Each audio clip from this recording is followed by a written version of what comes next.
Faire tomber Bayrou permettra au Rassemblement national, pour une seule fois, de respecter une des promesses qu'ils ont faites à leurs électeurs et leurs électrices. Pourquoi? Parce que si nous sommes dans cette situation, c'est parce que le Rassemblement national et Marine Le Pen ont refusé par 8 fois, pas une fois, 2 fois, par 8 fois de voter la censure et donc ont permis au gouvernement Bayrou de continuer et de présenter ce projet de budget.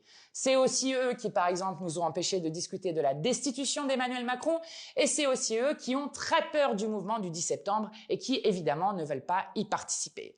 Donc, pour une fois, ils vont devoir faire semblant d'être des opposants à Emmanuel Macron. Quatrième excellente raison, c'est que dégager Bayrou nous permet de nous débarrasser d'un gouvernement qui nous fait honte et qui fait honte au pays. D'abord parce que c'est se débarrasser de Bayrou lui-même, celui qui a couvert un des plus gros scandales pédocriminels, celui de Betaram, qui a mis des enfants en danger pendant des générations et des générations.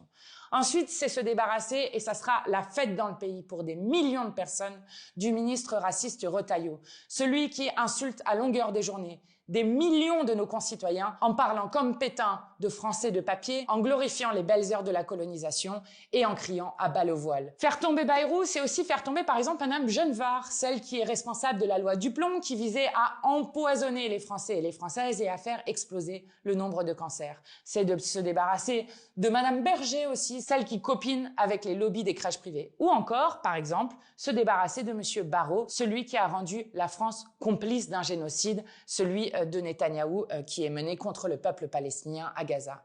Donc, c'est restaurer la dignité de notre pays que de faire partir Bayrou et sa bande de ministres. Cinquième bonne raison de dégager Bayrou, c'est que dégager Bayrou est la première étape pour dégager Macron. Et nous allons pour la première fois réussir en moins d'un an à avoir dégagé 2 gouvernements dont les Français et les Françaises ne veulent plus. Le responsable du chaos, c'est Emmanuel Macron, celui qui refuse de respecter le résultat des urnes alors que les Français ont dit par 3 fois qu'ils ne voulaient plus de leur politique, c'est Emmanuel Macron. Et donc, nous devons ensuite nous concentrer pour faire partir celui qui est responsable du chaos, c'est-à-dire le président de la République. Nous ne voulons pas d'un énième Premier ministre qui recommencerait toujours la même politique, qui mènerait toujours au même désastre. Nous voulons le départ du président de la République et ça sera l'objectif du mouvement populaire du 10 septembre qui s'annonce d'une ampleur inédite. Donc le 8 septembre, on dégage Bayrou et son gouvernement. Le 10 septembre, on bloque Macron. Et après le départ de Macron, nous voulons une 6e République et le pouvoir au peuple. Force à vous!